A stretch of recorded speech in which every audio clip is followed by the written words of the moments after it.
mga kautang, welcome back again sa aking channel. This is Clarice, ang inyong number 1 palautang. So for today's video, pag-uusapan natin mga kautang itong utangan online na bago rin sa Google Play Store.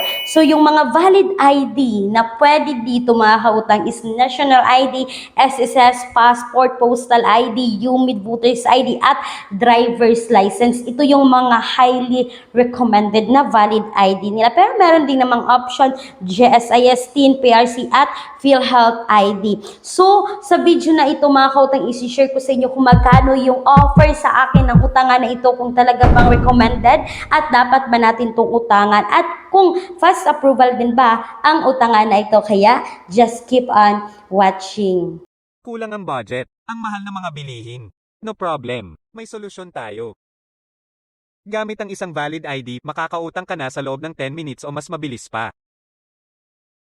Mag-apply ng loan kahit anong oras, kahit gabi o kahit weekends or holiday. Maaaring i-check ang pinned comment sa video na ito, bisitahin ang link at mag-apply na.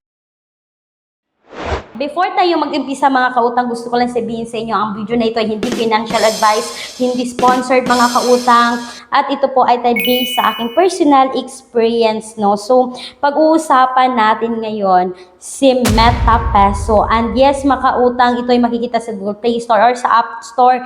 Nung nag-install po ako ng app na ito, meron pa lang siyang 3.9 star at 492 reviews, no? So yun mga kautang, nag-install ako ng kanilang app. As usual, no, kailangan nilang i-access, kailangan maghingi silang ng permission na i-access yung ating SMS, yung call logs, yung location, yung camera, at yung installed list app natin. At pagkatapos yun mga kautang is, ito na yung bubungad. As you can see sa screen, MetaPeso maximum amount is 30,000 pesos. So, tingnan natin mga kautang kung 30 nga ba. So, ilagay natin yung phone number natin dito. Magsisend sila ng OTP code. At pagkatapos yun mga kautang, as you can see, no, pagkatapos, isabi dito maximum credit available is 30,000 again. Pero sa baba, makikita nyo merong cash loans and salary loan. Pero nakalock pa siya. At nag-click po ako dito ng apply. So, as usual mga kautang, ilagay natin yung basic information and then yung emergency contact. Itong utangan na ito is nang hahanap ng for contact person. Kailangan po natin maglagay dito ng photo ng ating valid ID at meron po silang face recognition, no? So, kailangan mo mag-selfie dito kasama yung valid ID. So, mga kautang, kapag tapos yan is kailangan nyo na mag-select dito ng valid ID. So, nabanggit ko na kanina yung mga valid ID na pwede. At pagkatapos is dito na tayo sa kanilang withdrawal method. Pero meron GCash, CoinsPH, Maya, GrabPay, StarPay, Your ID at bank. So, mga kautang, itong platform na ito is ganito talaga mga kautang. Parang nasubukan ko na ito before, pero iba yung pangalan, di ba? So, talagang mga kautang, yung makita natin sa Google Play Store, may mga talagang magkapareha talaga yung iba yung pangalan, pero magkapareha yung platform kasi mag-sisters company sila, di ba? May mga ganyan. So, talagang tingin ko parang na-try ko na talaga to kasi dito na tayo sa kanilang loan details. Yung offer sa akin is 1,000 pesos. At sinabi pa dito mga kautang na up to 150 days. Pero wag naman tayo agad maniwala na 150 days agad.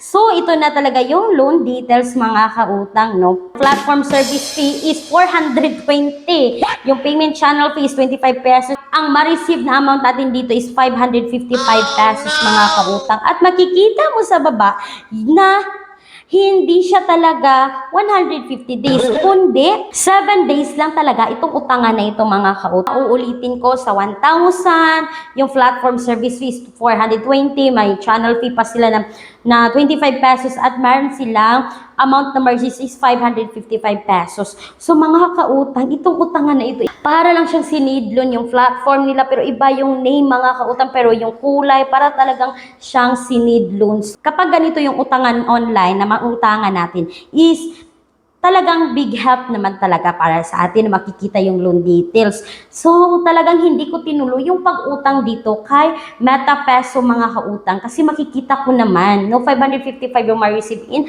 7 days. Pero hindi ko na lang talaga tinuloy. Pero mga kautang, nasa sa inyo pa rin yan kung susubukan itong online loan app na ito. Kung gusto nyo mga kautang, isubmit ang loan. Pero para sa akin, hindi siya recommended kasi may mga utangan online pa naman na mas mababa nito, na mas mababa yung interest.